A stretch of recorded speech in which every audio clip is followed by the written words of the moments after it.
wee fụ mmụọ na-eme n'ife gbasara ndị ntorobịa na Anambra steeti wee sị na fa ga-enye award. A sị na ejule bụrụ ọkpụrụ nkirinkiri ya nwanne eze bụ eze nwanne enyi bụ enyi. Anyị na-akpọlite Chief Obinna ihe bụ ka o gbogote onye ga-anọchi anya ya bụ Ikenna ihe bụ onye Chimele eze. Onye a ga-enye awọdụ a bụ onye ahụ onye ọ bụ na-etete chọrọ ịba oyi eli.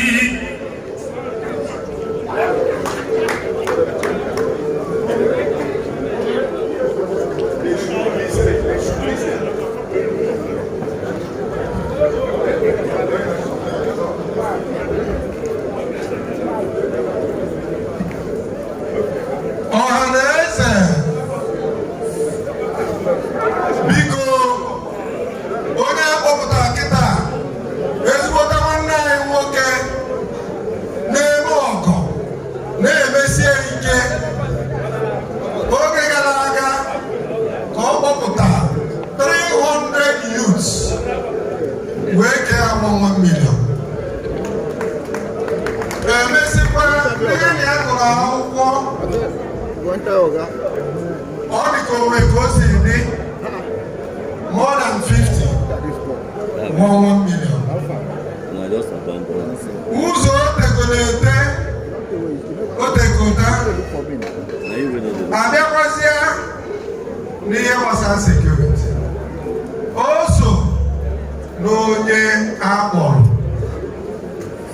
ọ bụrụ ọsọ n'otilie akatamkpo ego n'ọnụ ọkpọkwasị ụmụ Anambra steeti niile na-eme ọfụma. O nwere Ohaneze a na-enye awọ kama na onye mebe ọfụma akpọ ya gbaa ya ume.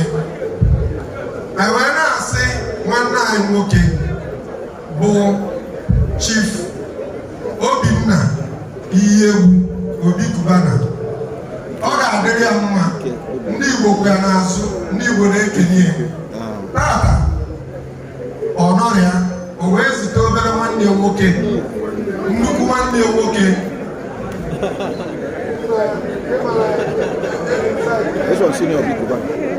O wee bịa tata mbụ Ike Kubana ka ọ ga-anọchite. Ike Kubana bụ nye nwa bụ onye na-azọ ọkwa ije Federal House Idemili North and South. O ji afa ndị apụga were azụ ya. Ikenna nwanne nwoke anyị ma ọ doubt agụrụ na Dennis Memorial Grammar School. Ikenna gụrụ na Dennis Memorial Grammar School. Obinna gụrụ na Dennis Memorial Grammar School. Nwabufo Nwankwo gụrụ na Dennis Memorial Grammar School. Nnanna Nzewi gụrụ na Dennis Memorial Grammar School. Ọ bụ school ebu aka enwe DMJs and others. Olugwe. Our motto, show the light, and no light here, God the issue, never. One, although is a one. I put Ogene, the National Vice President, Ohaneze Ndi Igbo, co-present the award. Ike Uba,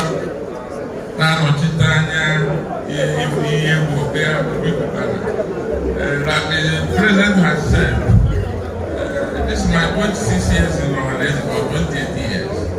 The most important thing, we don't encourage people because of Mutuhana. We don't give award because of number of parties. We encourage those who go down to the grassroots and lift up the young child. Because if I didn't know, somewhere if I didn't know, but I call them the 300, so that is the crime rate, increasing the number of waiting people. So, when the power of the natural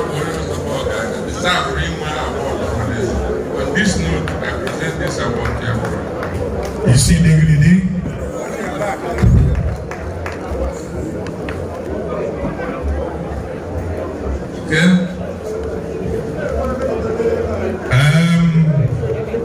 Honorable Gawazia Nyoku, speak. We are listening.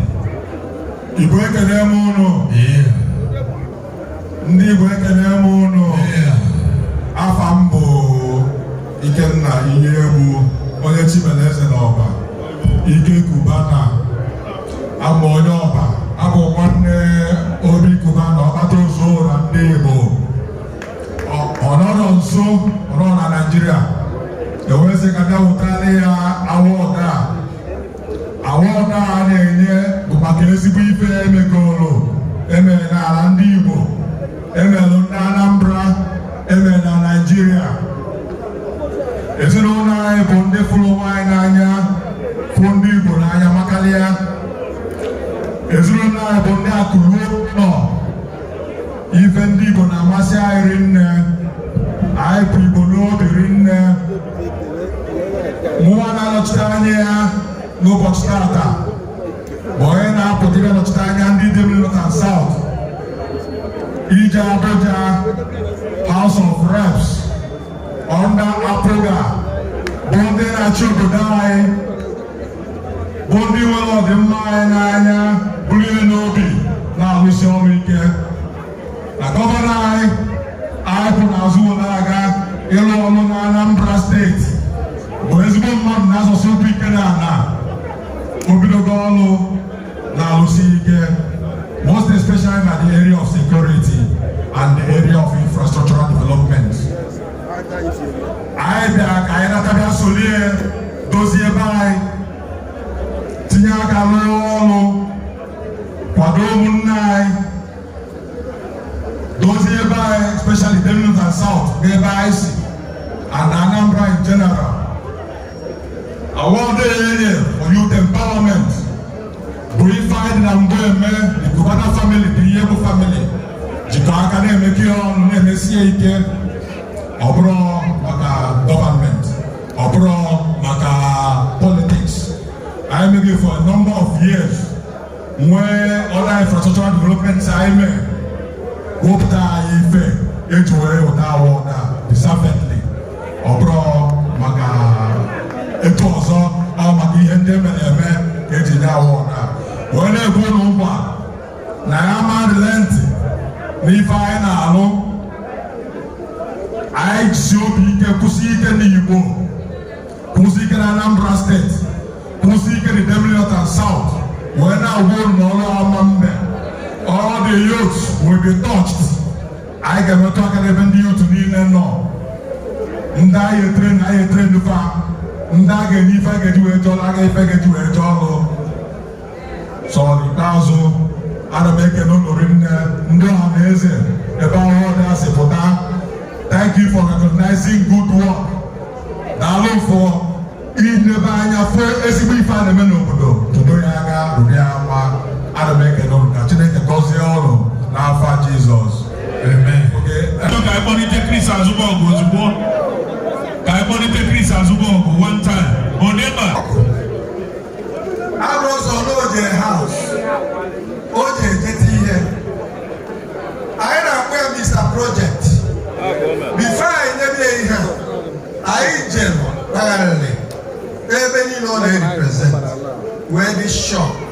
Maka na any mistake anyị mere, amarọ ka ndị mmadụ ga-esi ghọta ya. Others nwere ike ime mistake, I forgive ha. Mana Ohaneze mee mistake, ọkwa ndị Igbo niile mee. Ọnya ka anyị adị careful n'okwu maka ikwuo asị na Igbo ekwugo. So na nwanne anyị nwoke a Bazụbọ, ọ nwakwo karịa nwa, ọ kpọrọ anyị ụbọchị a sị ka ndị Ohaneze nọlụ ebe medical outreach ya. Ọ sị na ndị Ohaneze ga-anọ ebe a o wee na-eme. Anyị zijere mmadụ, anyị jem, anyị fụrụ ife erika, ọ bụrụ ife na-ekwuche ebe a. Wee sị na tata ndị Ohaneze wee sị ka anyị gbaa ya ume ka o jisi ike Emeka Azụbọ. Chineke ga-emere gị ebere, ihe bụ ebumnobi Chineke ga-emezu. Anyị na-akpọzi Honorable Chief Alex Obunna, the national PRO of Ohaneze Ndi Igbo, also all on Enugu State, for represent this award. Thank you.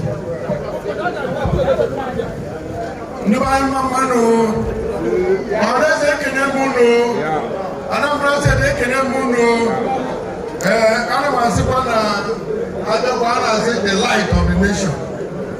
After the war, so,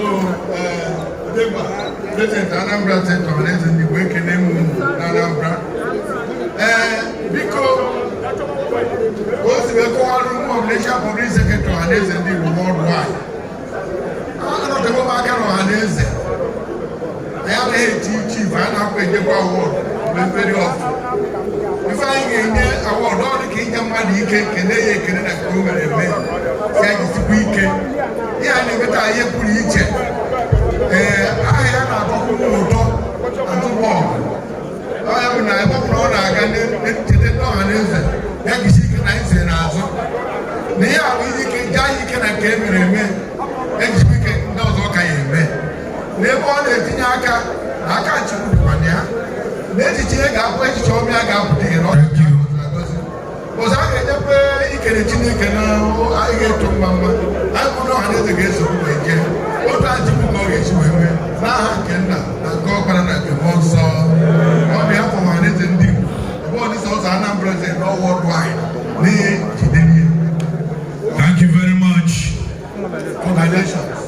Thank you very much. Thank you. Honorable Peter Mosu, I can get away, no, we not Abga candidate. So our already have an late. So when you see, what's the more baggy?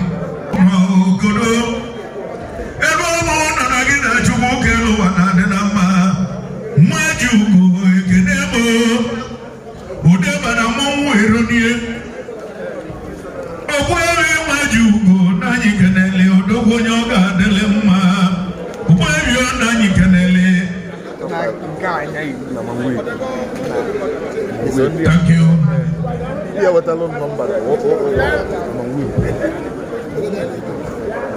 Ohaneze, Biko, Elder Chris, Eluomuno, Ogbueshi,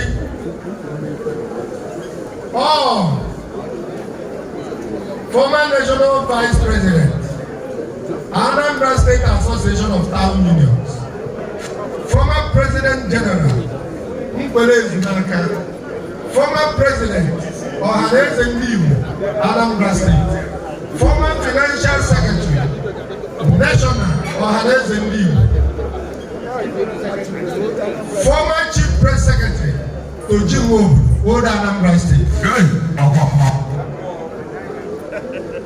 Biko Tata, Omasi Ndi Ohaneze, n'ihe niile a o mego, I wee sị ọ ga-abụ Petro Ohaneze Ndi Igbo ka o wee nwee ike na-akwaziri anyị onwe ka anyị si gafe ụzọ ka anyị nwee ike mpụgodu ndị ga-abata okwe ike na-agbazikwana ha yana tata bụ nnukwu ụbọchị to us ịfụ na onye so dozie Ohaneze o wee ruo m aka na recognize ya Chief Eluomuno, nwoke dị mma Igwe in incubator. onwe past president general aka nọ n'oche ịmụ ụmụ egwu oge ịbịa ebe a ịnọdebe onye otu gị abụkwụkwọ past president general na mbụ former president general fọrọ so ndị past president general guru gbagọta ka anyị ga-elu nwanne anyị nwoke to present this award anyị na-akpọ the president Mkpọ Uno Chief Emeka Chief Emeka Mbaya ka ọ bịa present ya Idenna nwanne m my younger brother Patete Kambo my younger brother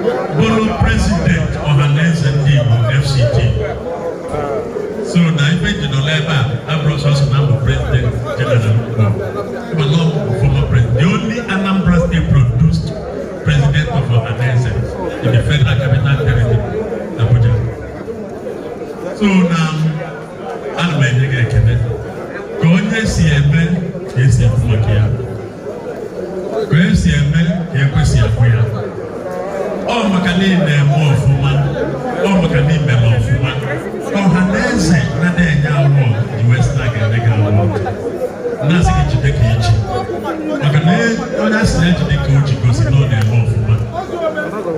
Congratulations Chief Chris Eluemuni. And I were the former chairman of Ohaneze Anambra State. Makanama no FCT, but able the chairman of Ohaneze Anambra State. We work together with the Ekaribe. All the family. Congratulations. After the photo, one of the channel never. Majugo, Okwefi, Igwe Ini Kubeto. Majugo.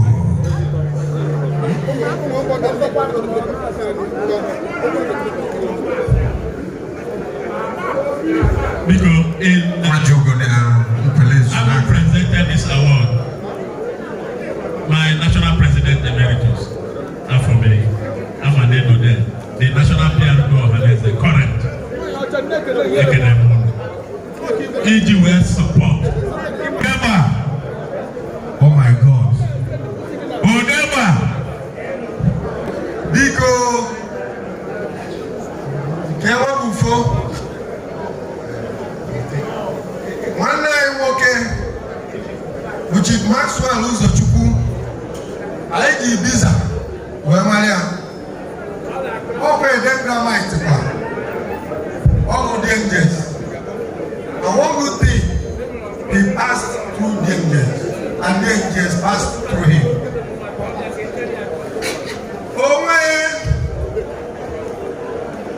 Ọgaranya onye ikorobịa na-eme ọfụma aka ibiza bịa mana ọ na-eme mkpọtụ o wee rụọla anyị nnukwu ebe anyị na-enwe aṅụrị n'Ọka wee bịakwa ụbọchị a wee sị gọvanọ ya na-akwado ka a ghara akpọrọ ego a afọ maka mkpọ ya okwu na-achụgharịba m wetakwa ụfọdụ mana ihe o tinye o ji support the government of Anambra State. Mụnwa sokwu benefit all my junior ma akọchala unu invitation eme karịa ma tata Ohaneze wee sị na anyị ga-enye nkwado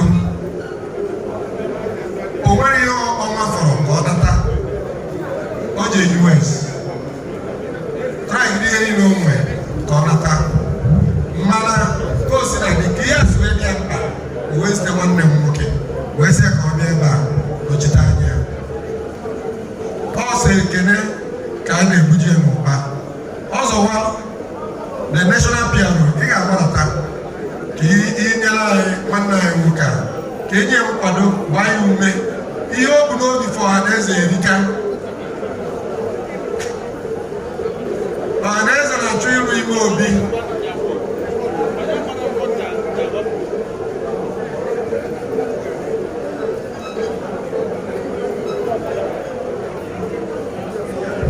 biko ọ bụrụ na ọ gị na Sakris Okoye yi wee bịa ebe a biko bịa ka ịfụ ya na ọ na-ene anya anyị ịbụ draiva ya ịbụ onye na-esu ya ịbụ sekretrị ya Sakris Okoye na-achọ gị ebe a bịa ka ịfụ ya gasi ike nna gasi ike Igbo mma mmanụ Igbo mma mmanụ Igbo mma mmanụ biko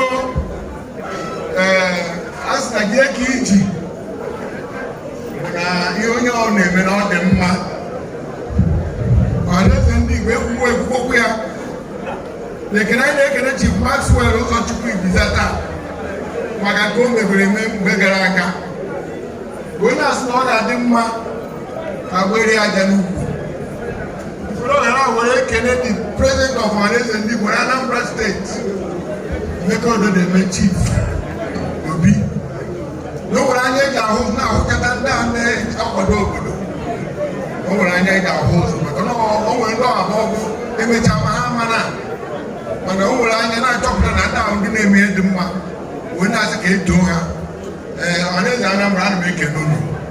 Thank you. Ka m sikwu bifo na ọkụ unu bụ ọmụta ozi Igbo nnara Enugwu ụgbọ Enugwu ya hụ na Anambra taa amanụ ma ọ ga-ekweme ana m ekele unu wee na-asị na ozi eziri mbụ ka m nye gị ana ọzọ mmemme ka ị mara bụ na mmemme ka unu marụ bụ na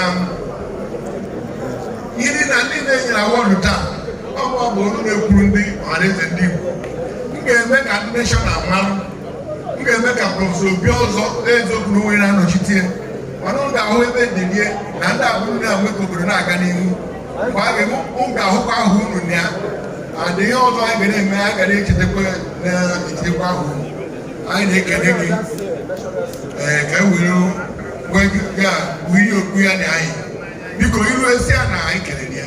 Thank you. Ya jiri ka o ji eme dị mma ihe ọ bụla o tinyekwara aka eme ka mmadụ na anyị ga-enye ya nkwado. This is awarded to Chief Maxwell Ozochukwu Ibuza today as Entertainment Man of the Year being 30th September 2022 in Jesus' name. Amen. Thank you very much. Thank you very much. Hello.